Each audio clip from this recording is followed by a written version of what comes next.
from the Key Radio Studios in Provo, Utah, and broadcasting live throughout Utah County, Sevier County, South Central Utah, Carbon County, and the Uinta Basin. It's your good friends Mike and Heather in the morning.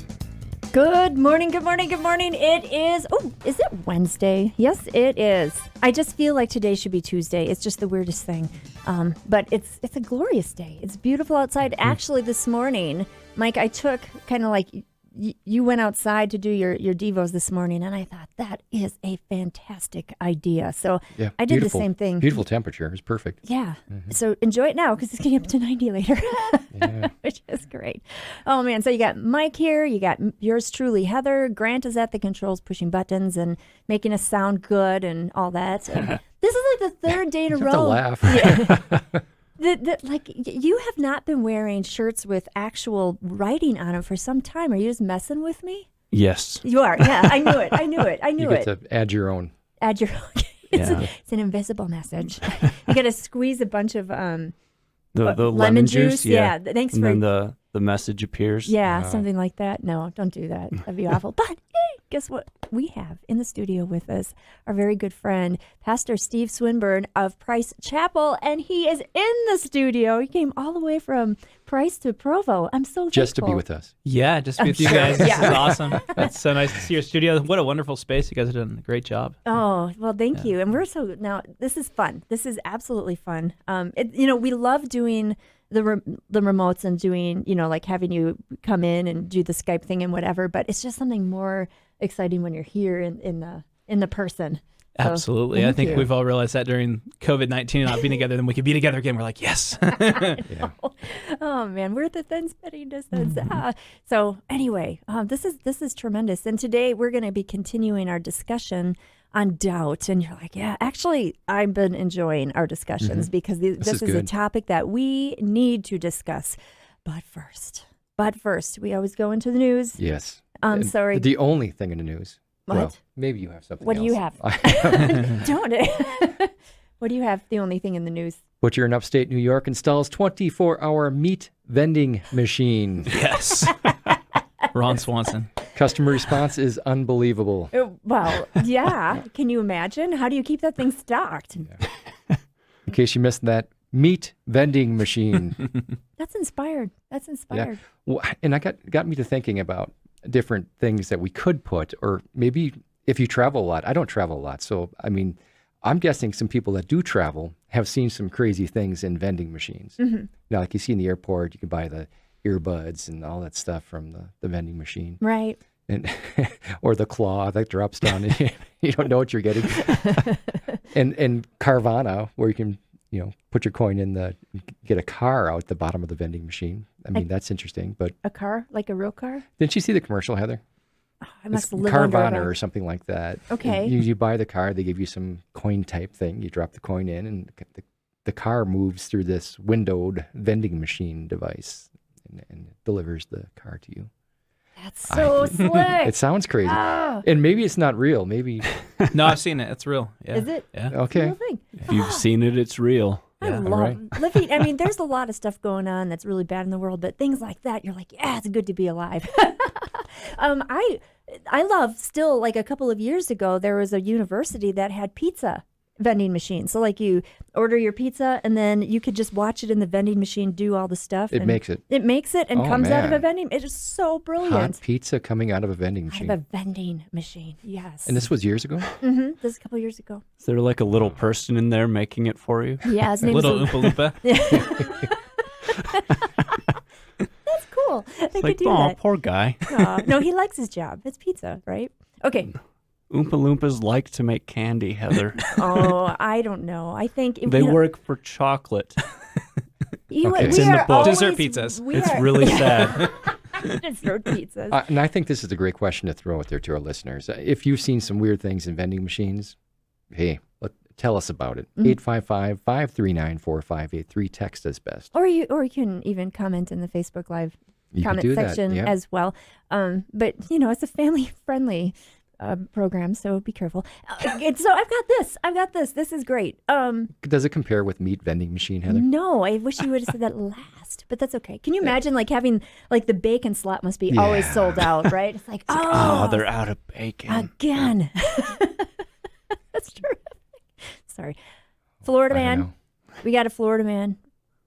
There was this couple and they live in Florida, and there was somebody knocking at their door. So the husband gets up and looks in through the peephole, and he's like, "Oh man!" He goes back and he talks to his wife. He goes, "There is some wildness going on outside," and she's like, "What?" And at that point, all of a sudden, she just hears the slamming on the door, whack, whack. It was hard, and she's like, "This is terrifying." She rushes to the door and looks. 2 alligators are having it out, duking it out on their front porch, and they're just watching this through the peephole. Okay. But 20 minutes it was Did over. they have surveillance camera of this? Oh, you know it. They have one of those happy camera doorbell Doorbells, things. okay. Yeah. Oh, man, we got to get one. Who knows what kind of stuff is happening? We're missing out. We're missing out, right? There could be like 2 crazy squirrels having spaghetti dinner on our front porch, and we would Yeah. never know it. Oh, man. They're a little weird, though, the doorbells. I mean, you can finish your alligator story first. That was it. Because I'm going sidetracked here. That's all. Like when you're going up to like, deliver a tract or witness to somebody, knock Mm-hmm. on their door, and you get the doorbell thing there. It feels weird. Like I see the doorbell up there, and I'm always tempted. Okay, I'm just going to walk away from this house, and then I don't know. So maybe it's a good tool for deterring salespeople Like you. and evangelists. Well, if they open the door, then you know they're interested. Yeah, Otherwise, they just ignore you. yeah. Yeah. It just feels awkward walking up, knowing that, okay, I just triggered an alarm to somebody's phone, and now they're watching me on their phone. Yep. Walk up. So be knock ready on for the door. a song. Be ready to sing to them or something, A right? little tap dance ready. That's right. Yeah. A little shuffle. Don't make it awkward for everybody. It'd be great. Oh, man. Love that stuff. I think it's cool. I think it's really cool. And alligators, they left in 20 minutes. So it's kind of like, we figured this out. It took us a while, but 20 minutes later, they've resolved their differences and they're friends again. It's a beautiful They just thing. shake hands and go on their way. Today is National Egg Day.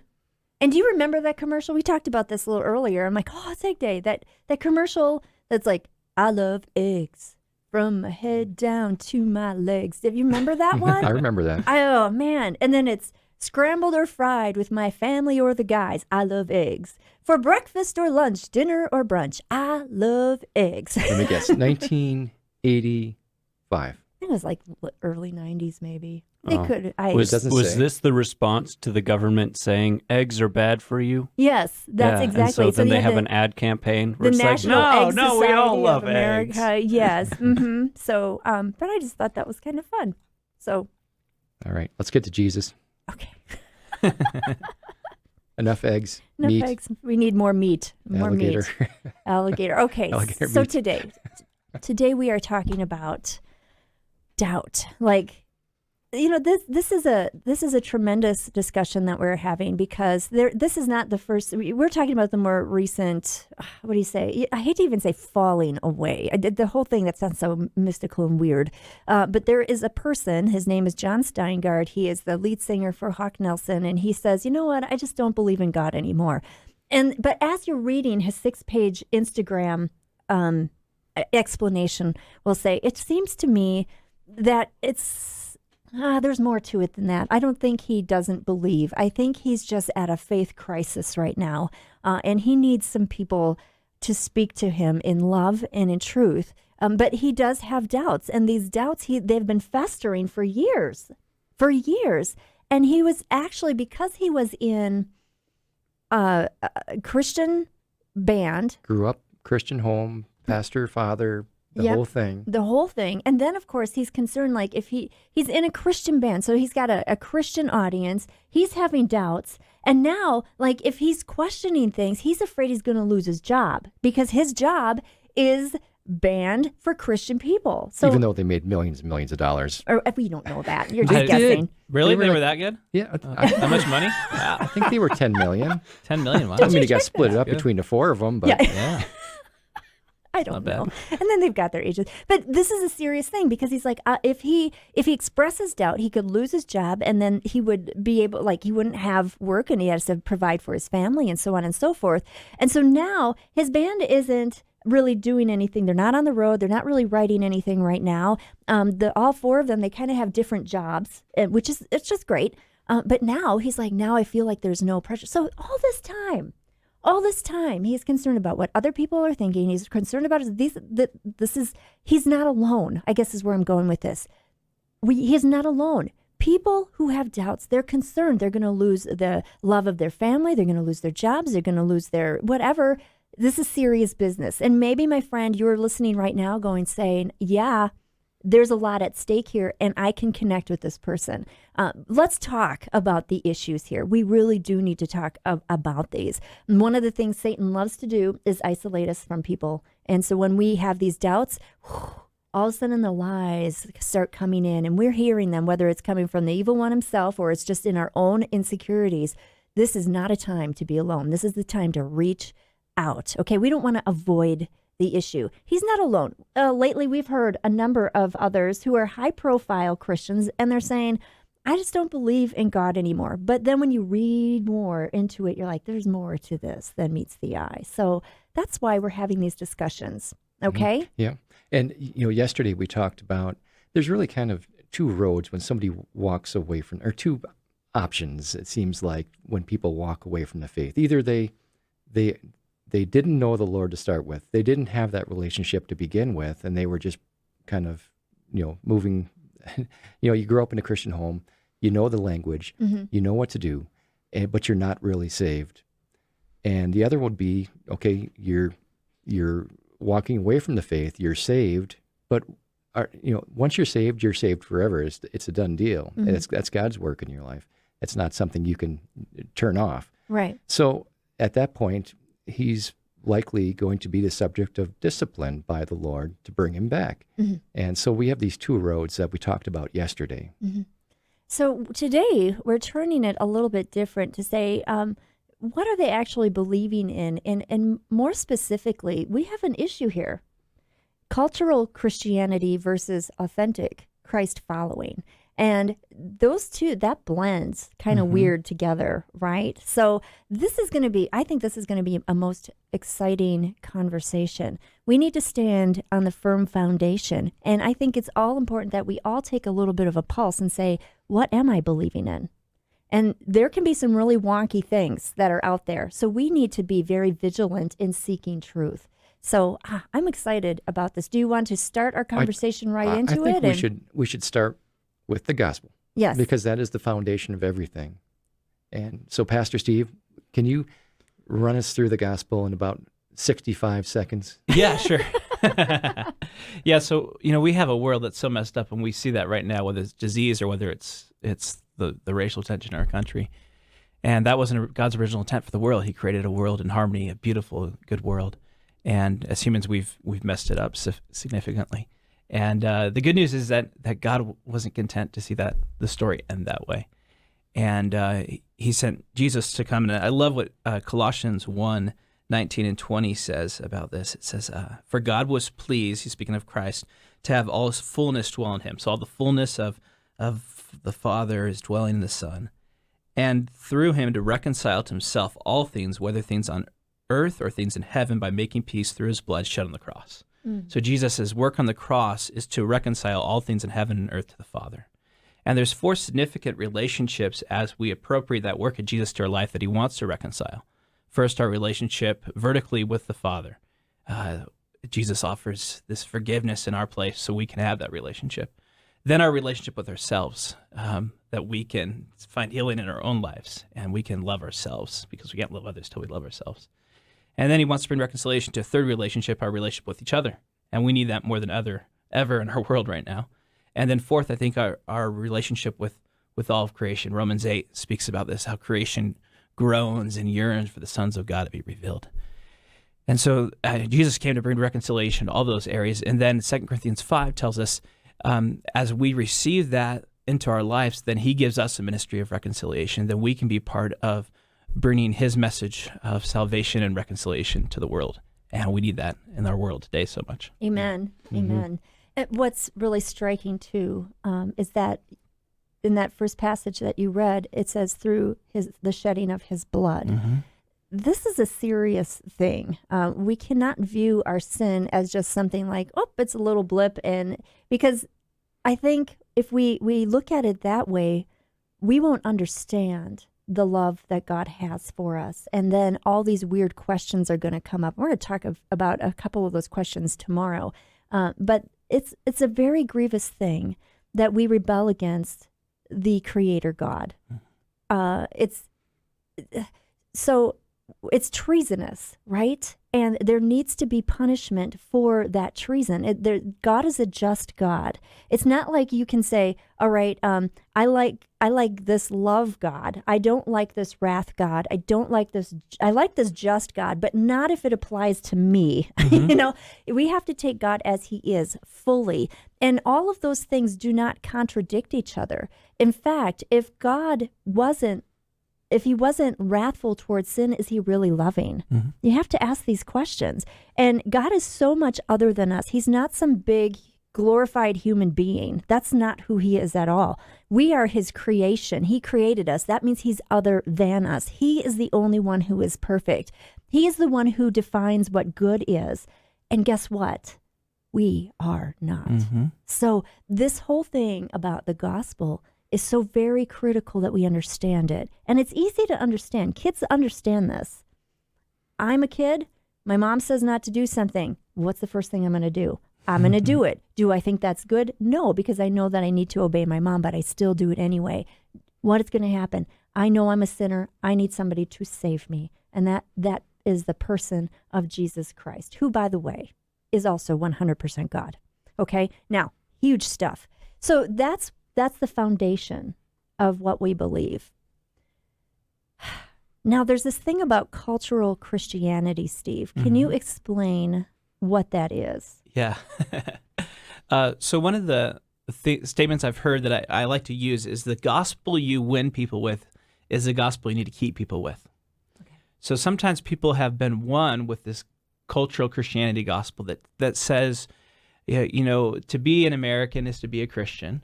Or added onto that, Jesus is going to make your life better. And if you embrace the gospel and salvation, then Jesus is just going to make everything better in your life and everything's going to go well. And eventually that's going to fall apart for people. And things aren't just going to be better. And they're going to have a crisis in their life. The gospel we win people with is the gospel we have to keep people with. So it's important. What's the gospel what we're preaching? What are we winning people with? Because when they realize, this isn't really the gospel, then they're left with something that's not deep and not true. So yeah, we have a lot of cultural Christianity. Maybe in Utah, it's a little bit different. And I was actually excited when I moved to Utah to be a pastor because for a lot of people that maybe embrace biblical Christianity and come from a different background, it costs them something to do that. And so they have to leave behind some things that are very difficult. And so it's not just cultural Christianity as much. And I love that about faith and life in church in Utah. So I think there's a little bit less than that maybe here than there is in some other areas of the country, the Bible Belt and stuff. Yeah, so we look at churches throughout the country and Bible Belt, wherever it is, everywhere, I should say. We have people that go to church because they think that's the right thing to do, like they need to go to church and check the box off. And they think they're okay just because they're going to church, or they don't know, but the church is going to help. Being part of a church or going to church on Sunday, but they're not Christian technically. Yeah. Jesus maybe is part of their life, but he's not Lord of their life. Right. And that's a very difficult thing to maneuver because then you go, okay, so is it something I do in order to be saved? And again, you have to say, no, you are saved by works. It's been said before, I love this, but it's not your own works. So we have to be very, very careful here. But there is a relationship. The Christianity is a relationship. It is a relationship with Jesus. Okay, explain that to us. That's weird. Yeah, I mean, it's not about religion, it's about a relationship. It's the way we love to say it. And so are you going to give yourself to this relationship? Are you going to submit to this relationship? Are you going to enjoy this relationship? or is it just something different hour on a Sunday morning? And I like the word relatedness too. Like instead of what I'm saying is we're adopted into the family is where I'm going with that. Right. And we become related in that we're adopted children. Well, we're part kids. of the family. Yeah. And as a family, you start to, you have certain family things, right? You start to, like, family has obligations, of course, and we don't have obligations and we don't do these things because we have to. It's more like this is just what family does, right? We love each other, and there are things that we do for one another, and how much more so as if you're a child of God, well, you want to have a family resemblance, don't you? So that's an exciting thing. And so when you're walking and you're saying, well, I'm a child of God, that just automatically says, boom. So I behave a different way. I love people in a way that is very difficult. I'm okay to sacrifice my own comforts for the sake of others. And that's it. But that's a part that we have to learn, and that the Holy Spirit who indwells us, which is, again, truth found in God's word, enables us to do. We couldn't do that before we became a part of that family. But this cultural Christianity is so weird because it's like we add things to it. Don't we? Like, okay, here's the gospel, and we're like, yay, we're free to actually honor and obey the Lord, and we're not a slave to sin. And then all of a sudden we say, and did you know that you had to wear a suit to church? Did you know that you had to, talk a different way and say different words? And pretty soon that cultural Christianity thing kind of gets interwoven, and you could almost say that the gospel gets overshadowed. That's a dangerous thing. And I'm not saying that the culture itself is bad, but if it starts superseding the gospel, we've got some major issues. Yeah.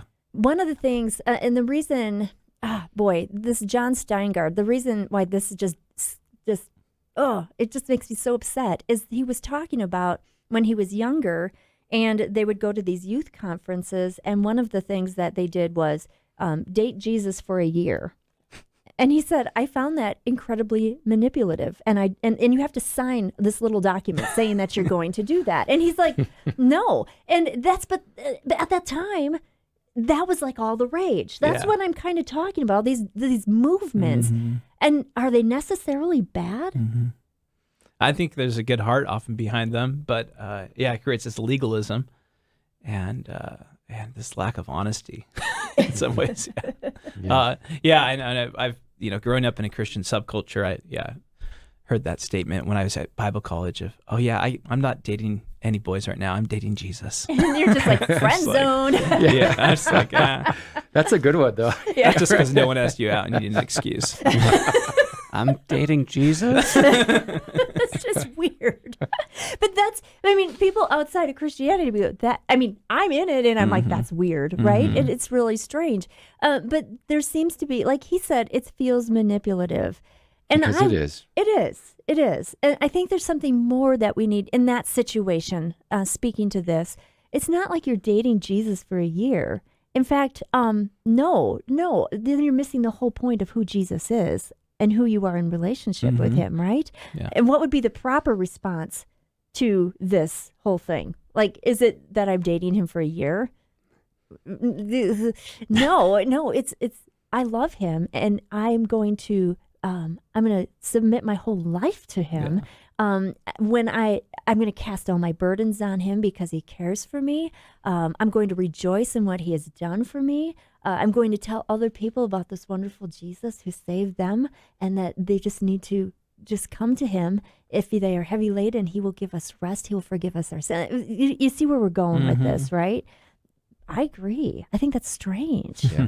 The googly eyes we have for the opposite sex is probably different than the googly eyes we have for Jesus. Yeah, it's something way different, which is for another conversation. Right. Yes. So trivia time, Okay. and then we'll go to break. Sound good? We're ready. Yeah. We're ready? Mhm, Yep. mhm. We're in the category. Well, again, this is the complete book of Bible trivia. J. Stephen Lang. Thank you, for Stephen. I really appreciate your work here. You're wonderful. What did Elisha's servant see after Elisha prayed that his eyes would be opened? Oh, I got this one. Okay, if you know the answer, and even if you don't and you just want to make a guess, we would love to hear from you. You can give us a text, 855-539-5353. 855-859-4583. That's 855-KEY-GLUE. You can also comment on our comment section on Facebook Live. This is Mike and Heather in the morning on Key Radio. We have Pastor Steve Swinburne with us. Oh, my friend, this is a great conversation. Get a cup of coffee and be prepared to be part of it. Thanks for joining us this morning. The trivia question was, what did Elisha's servant see after Elisha prayed that his Okay. eyes would be opened? Meat vending machine. That's my guess. You know what? I tell you, that's great. Glory. Yeah. Oh, no. Actually, Charlene, thanks for listening.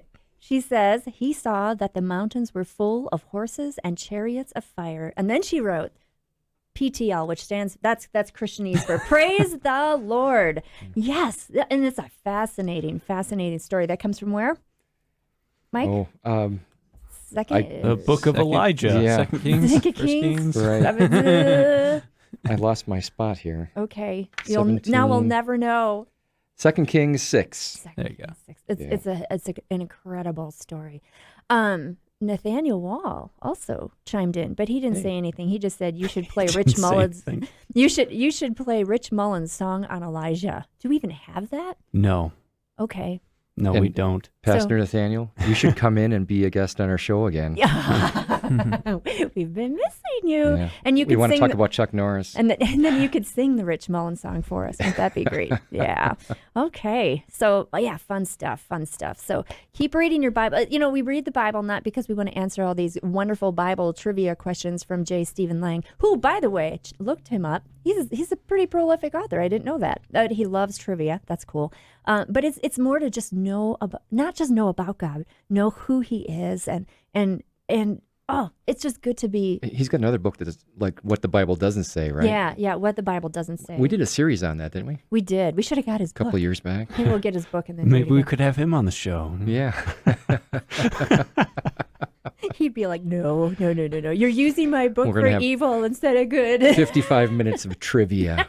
He's going to be the guest all week. We've got a lot to talk about. week. Let's get started. We have Pastor Steve Swinburne of Christ Chapel in the studio with us, which is so exciting. We're going to give him a chance to talk Yeah, now. and we've already determined that I have to stop because the number of words I have been You're to over sit- quota. Over Yep. quota. So take it away. The rest is yours. Well, I thought in this context of talking about doubt, it'd be great to look at, well, how did Jesus handle doubt within his ranks, and how did the early, the disciples handle doubt? And so one of the passages I love is in Matthew 28. We call it the Great Commission, where Jesus gives this mission to his disciples before he ascends to heaven. It's after his resurrection. And I just want to read it, Matthew 28, starting in verse 16. It says, Then the 11 disciples went to Galilee, to the mountain where Jesus had told them to go. So they're meeting together. And when they saw him, they worshipped him, but some doubted. So some of the disciples are worshiping him, and some are doubting, which is crazy. And then he says, Then Jesus came to them and said to them, All authority in heaven and earth has been given to me. Therefore go and make disciples of all nations, baptizing them in the name of the Father, the Son, and the Holy Spirit, teaching them to obey everything I've commanded you, and surely I'm with you always, even to the very end of the age. And I love that here in this passage, he commissions even those who are still wrestling with some doubts.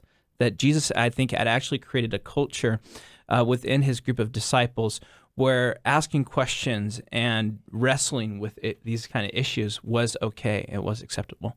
And I think a great example of this is with Thomas. Now, he gets a bad rap in church history. What do we call him? We call him Mike Doubting Thomas. Doubting Thomas. Oh, I can't talk anymore. So poor guy. He goes down as Doubting Thomas. But I think Thomas really did have a heart. He had a desire. He wanted to believe. And so the story, Matthew 20, 24 through 29, Jesus has risen from the dead. He appeared to the disciples, but someone was missing when he appeared the first time. Thomas was gone. And so Thomas gets back to the group, and they say, Hey, Thomas, Jesus came. He showed up. And Thomas is like, You guys, I can't believe you. I don't know. Peter's played too many pranks on me before. James and John, sons of thunder. You guys are kind of crazy. I just don't believe it. And he's like, unless I see it, I can't believe it. In fact, I'll just read the passage here. John 20:24 says, Now Thomas, also known as Didymus, one of the 12, was not with the disciples when Jesus came. So the other disciples told him, We have seen the Lord. But he said, Unless I see the nail marks in his hands and put my finger where the nails were put into his hand, and his side I will not believe. And so it's like, well, why would Thomas believe him? And one of the interesting things here, if you dive a little deeper, is Thomas is his name in Aramaic, but Didymus is his Greek name. And Didymus means twin. So actually a good chance biblical scholars think that he was actually a twin. And so he would have known how easily it is to mistake someone for someone else, particularly if he was an identical twin, which is possible here. That's fascinating. So he might have said, well, you thought you saw Jesus, but my brother and I have been mistaken before for each other, maybe. And so that's maybe going on here. And Thomas is like, unless I see. And so this goes on for a week. Yeah. And it's interesting here because one of the things I love about this story is Thomas is honest about his doubt. He doesn't try to pretend he's believing. He's just honest with all of them. Like, yeah, unless I see it, But he doesn't run away. He stays in the community in the midst of his doubt. And there's space in that community for him to wrestle with those questions. And I believe it's so important for us to develop in our churches, in our Christian communities, space for us to wrestle with doubt. I think there's other religions where there's not that space, where you ask questions and you're ostracized quickly. We want to, if we're secure in what we believe and what the Bible is and who Jesus is, those questions shouldn't threaten us. They should actually excite us, that we could dialogue about them. So in our church, we want to create space especially for our young adults, our teenagers, to wrestle with these questions. So there's space within that community. And the important part is there are answers. Yeah, there are. Yeah, and so absolutely. Once you get those questions out there, they can be dealt with. Yeah. Otherwise, they just sit in the back of your mind and unanswered. Yeah. And the truth stands up to questions, to inquiries, to scrutiny. If it's really the truth, ask those questions, because if it's true, there will be answers. Mm-hmm. Yeah. And we might not know all this is the thing, is a lot of people also on the flip side of that are afraid that someone will ask them a question. The pressure should be off of us, though, because we won't know everything, and it's okay to not know and then just say, I don't know. Yeah, there are some head scratchers in the Bible. There are, but here's the thing. You could talk about these things anyway, and you have the source of truth, which is God's word. And there's something so wonderful about getting together with people and digging through God's word and trying to figure it out and answering. And some of us have more knowledge than others. Some of us have been gifted with more wisdom and how to apply that knowledge. And together we can answer these questions or find the answers because God has given it to us.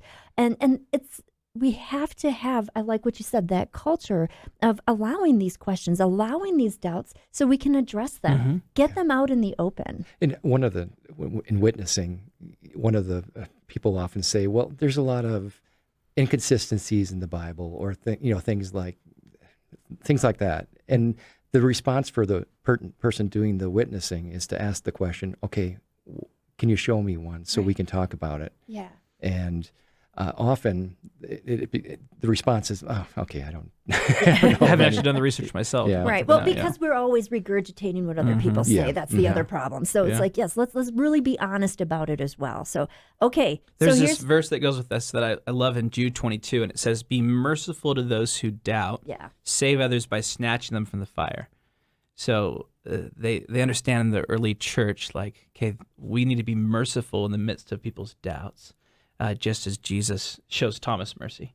And the story ends here, as we go on in John 20, picking up in verse 26, it says, a week later, the disciples were in the house again, and Thomas was with them, and though the doors were locked, Jesus came and stood among them. That's he pretty just cool. shows up and freaks them out and says, peace be with you. And then he said to Thomas, hey, Thomas, it's okay. Put your finger here and see my hands, reach out your hand, put it in my side, stop doubting and believe. See my wounds, wounded Savior for a wounded world. And then Thomas says, my Lord, my God, all right, I got it. And then, we don't know exactly what happens to Thomas. Kind of the legend in church history is he ends up going and preaching in India, and he goes and he's this missionary evangelist.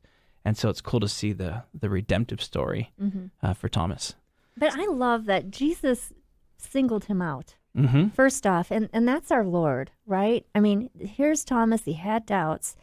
and they were pretty legitimate, I would say, just especially with your comment about his being a twin.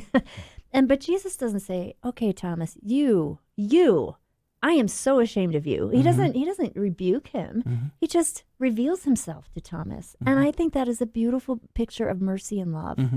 And then even he doesn't even, like it says, after Thomas answered, "My Lord and my God," Jesus said to him, have you believed because you have seen me? Blessed are those who have not seen and yet have believed. And we can look at that sometimes and say, "Oh, see, so he's admonishing him." I don't think he's doing that. He's just saying, "See, you've done this, but blessed are those." I don't think he's ever, I don't think he yelled at Thomas. And now for the today Christian or today person that's in a place of wondering and doubt, that wants to touch the wounds on Jesus's hand, what is it for us that can be those wounds, those that takes us from our place of doubt to a place of my Lord and my God? Yeah, I mean, I think in my experience, for me, I grew up as a pastor's kid, and so I grew up surrounded by all this, and I didn't have a choice. So if I went to church every Sunday, I went. And so at some point, my faith had to become my own, and I had to have my own personal experience where I really experienced the power and the presence of God and knew that Jesus was real. And so, kind of end of high school and beginning my college years, I really, my faith started to become my own in some amazing ways where I could say, I've experienced God's presence. I know He's real. I can point to these different things and be like, I can't explain these without God, in our lives. And I think if we look in our lives, honestly, if we just look at it, we'll be like, there's some things that I can't explain, some paths that were weaved that I can't really explain without divine intervention. And so when I was a youth pastor, really my heart was that every student would develop an authentic faith where they would know the presence of God themselves. So it's not just their parents' faith, but it's their faith. And we need to do that because we have, in American Christianity, we have a reproduction problem. And it's not necessarily that we aren't having kids, and that we're not reproducing disciples in the faith. And that a lot of our youth are maybe not finding a safe place to wrestle with these questions in our church communities. And we want them to be able to experience Jesus just like Thomas did. Yeah. So we do have a lot of failings within the church in our country, in the world, where we're falling short on teaching and answering questions and doing what we're supposed to be doing as a church and creating disciples that are going to go out and teach others, and do that and reproduce. What are some things that a church should be doing? And I want to say church, I'm not talking the pastor, but people like our listeners, all of you, should be doing to find these people and communicate all the doctrine and everything that needs to be communicated. Oh, I'll share one thing that our youth pastor at our church, Pastor Alex, has been doing during the quarantine. He couldn't get together with students and have a youth group, so he was going during lunchtime and getting takeout and having a socially distanced lunch, in the yards of houses, outside, with students, and just asking them, how's this going for you and what questions are you wrestling with right now? And I think just having those times where we can eat together and we open up dialogue is really important. And we need those in the church. And so often I think the church can become this, we talked about this culture of Christianity, it becomes an entertainment industry. We're focusing all our resources and energy on creating a Sunday morning product that's going to draw a lot of people. And that doesn't necessarily result in the best discipleship. That discipleship happens one-on-one. It happens in small groups. It happens in relationship, not just someone listening to me for 35 minutes on a Sunday morning. Do you think most people know that they should be challenged to move to the next level, to be that disciple, that evangelist, that whatever God has called them to do? I hope so, but yeah, I think sometimes we just get stuck in this status quo. I mean, in our lives of faith and our marriages and so many areas of life, we get stuck in a status quo and just comfortable with where we are, and we're not challenging ourselves to develop. And I think part of it, if you are a Christian already and you're a mature disciple of Jesus, you should be helping others along that journey of finding and following Jesus and becoming a disciple. And if you do that, that's an adventure of the faith, adventure of a lifetime. That's just going to fuel you to grow and research and study. Because when you're helping someone else answer those questions of doubt, you have to dig in and find them yourself. And it just, to me, that excites me. Okay, Heather, we're catching up. Now you can talk a little bit, okay? More questions. You guys aren't with us in the break. But yeah, I just think of Mark. Mark, I guess it'd be Mark 9, and Jesus. There was this man, and he had a son well, let me just say here, he had a son, and he brought the son to Jesus, and then it says when the spirit saw him, meaning this demonic thing, immediately it convulsed the boy, and he fell on the ground and rolled about, foaming at the mouth. And Jesus asked his father, "How long has this been happening to him?" I'm giving you a little context here, so bear with me. And he said, "From childhood, it has often cast him into fire and into water to destroy him. But if you can do anything, have compassion on us and help us." And Jesus said to him, "If you can, all things are possible for one who believes." And immediately, I love Mark because he always uses this word. Immediately, the father of the child cried out and said, "I believe, help my unbelief." Mm-hmm. This is beautiful, and of course, Jesus rebuked the spirit and all that. But I think this man is so honest. Here he is, face to face with the Savior. And he's like, if you can do anything. I mean, he's at his wit's end. His heart is breaking for his son. He sees this man who looks so much like maybe the Messiah. I don't know what's going through his brain, but he sees some amazing works here in this man. He is a man of God. He knows that much. And he just, in desperation, comes to him. He's, "If you can." And then Jesus, he confronts him with that. Mm-hmm. He confronts his doubt. And I think sometimes when we have doubts, maybe we're so down on ourselves for having them.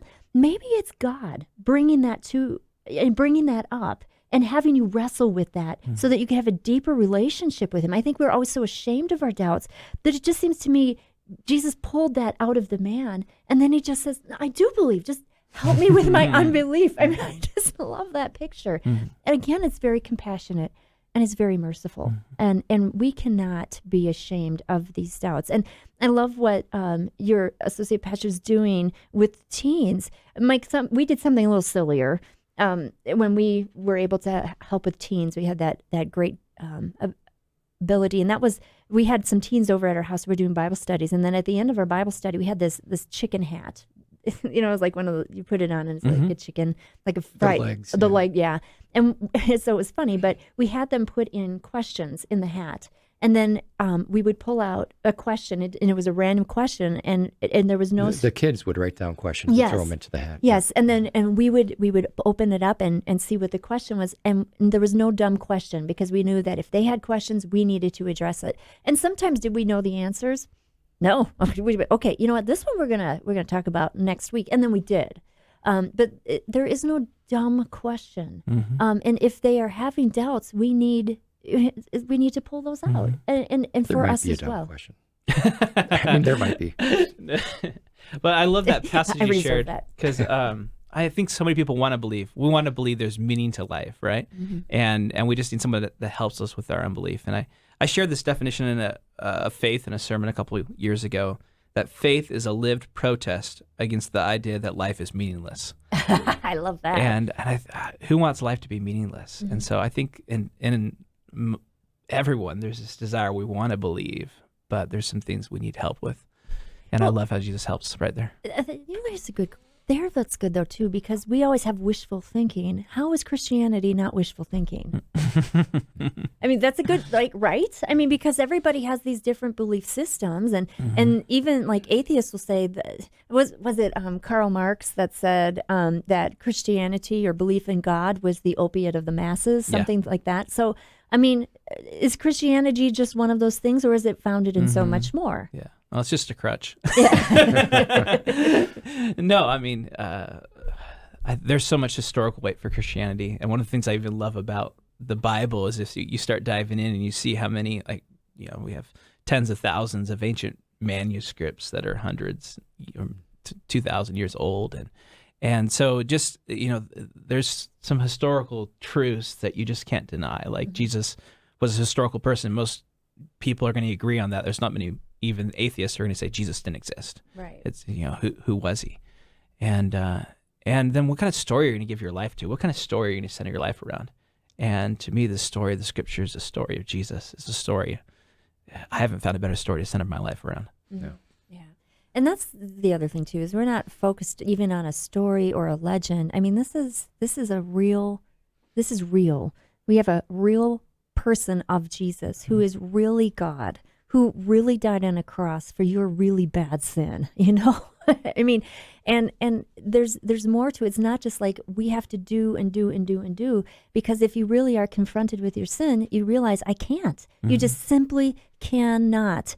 And somebody needed to do that for you, and Jesus did that for you. It's all what Jesus has done. The gospel is so unique to anything else on the planet, any belief system on the planet. I can get so far and then let God take care of the rest. It doesn't work that way, because how much is good enough? We don't know. And the actual truth is it's never good enough. God had to intervene. And he did that for you because he loves you. Yeah. Even your most righteous deeds are tainted with sin. So add nothing to your right standing with God. Only Christ's work on the cross can, if you put your trust in that work to save you. Yeah. So, and my friend, if you need more, and this is just a great time to say, if you need more information about that, or if you want to have a dialogue or what have you, don't wait, okay? Dig deep, because this is eternity we're dealing with, okay? I mean, it's eternity. That's a very, very long time, and God has done so much for you. Give us a call, 855-539-4583. That's 855-KEY-GLUE. You could go to our website. We've got great resources there, and that's just simply keyradio.org. You can email us. There's just connect with us. Or if you are in an area and need to talk to somebody face to face, we just happen to know somebody in Price who would love to talk to you. Absolutely. Right? Yep. So, I mean, please reach out and let us, and if anything, just let us pray for you. Okay. We would love to do that. Okay. So I guess we only have 5 minutes left. And before we get too far, I just needed to share this because, your trivia question, Nathaniel Wall, he commented and he says, it's cheating when a pastor answers. So that's the reason why he didn't actually answer. And then he also said it's blasphemy not to have Rich Mullins. You are a stinker. So thank you for that, Nathaniel. So I guess going back to the cultural Christianity thing, because it's just, there's so many things here that there's so much noise, even in Christianity. That's just one instance. How do we center back to what's real and authentic Christ following versus getting sucked up in cultural Christianity? How do we be careful about that? Oh, that's a good question. The first thing that comes to my mind is centering ourselves around, like, what are the core biblical truths that really matter? We've been talking about salvation, who Jesus is, forgiveness of sins, like, and who the Father, Son, and Holy Spirit is. We need to center ourselves around that. And then, there's stuff on the periphery that maybe are the things that sometimes our young adults and our kids or teenagers are wrestling with that about. And when they think like, if I'm wrestling with this idea of like, how am I, sometimes we teach like, you can't believe in God and science, and kids grow up thinking that like, I can't believe in science and God. Which is a terrible narrative, right? And then they get to college and they're like, if I believe this one thing about science, then I can't believe what I was taught growing up. So we need to teach like, these are the core things. These are like the non-negotiables, but there's some things on the edges maybe that are things like, there's been different perspectives in Christian history, and they're not like things you lose your salvation over. And so I think creating some space for that is so key for us today. Yeah. And what we find too is there might not be answers, right? Like the Hittites. I laugh about the Hittites because so often people are like, archaeologists, there's no such thing as a Hittite, even though the Hittites are in the Bible. There's no such thing, no such thing, no such thing. Years and years and years. They're like, there's no evidence of a Hittite. All of a sudden, lo and behold, somebody throws a shovel into the earth. Boom, Hittites. It's like, and that's just one instance, okay? And so sometimes those things like science, we might not understand everything, but if we know that God is the God of science, right? Things are going to develop, and we just need to give it time, okay? But those salvific issues, who Jesus is, like you said, the Trinity, who the Father, Son, Holy Spirit is, the inerrancy of God's word, all of those things, that is the stuff that you pour into. And sometimes you just have to be patient and wait for the answers. And that's not blind faith, my friend. Not at all. That is seeking truth. And if it's truly truth you're seeking, you're going to be very patient in finding it, okay? And right now, there is no other belief on the planet that has so many answers to so many of life's questions. And the purpose one is probably the biggest one. Do I really have purpose in life? My friend, yeah, you do. God loves you, and there is great purpose in your life. You only have to look at what extent he had to go through in order to save you. Okay? Big, big, big stuff. We only have about a minute left. I want to spend some time talking about Price Chapel, what you're talking about, and how we can meet at Price Chapel and connect with you. So help us out here. So we're in Price, Utah, obviously by the name, and we gather at 10:30 right now on Sunday mornings outside for the next couple of weeks at least. So you bring your own lawn chair, and we're having fun. After church last Sunday, it was super hot. And we had a bunch of squirt bottles and water balloons. I had a big water fight, like all the kids were having a water fight after church. So we try to make it fun. And you have to be distanced in order to throw a water balloon, exactly. right? So welcoming space, pricechapel.org. You can follow us on Facebook or Instagram as well. And this season's been cool. During quarantine, we've seen a lot of people interested, joining our community, finding out more about Jesus, and it's been really exciting. Preaching on? Right now, we're finishing up a series called Letters from Heaven. We're looking at the 7 letters in Revelation 2 and 3 from Jesus to some of the early churches. Ooh, sounds like a good series, huh? Yeah. We're going to have to have you back. That'd be great. Hey, my friend, thank you so much for joining us today.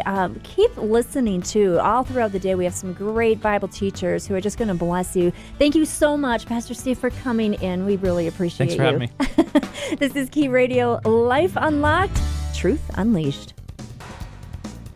This has been Mike and Heather in the Morning, a production of Key Radio, located in beautiful Provo, Utah. For more information about the program and the ministries of Key Radio, check out our website, keyradio.org. On behalf of Mike, Heather, and the entire Key Radio staff, have a blessed and glorious day.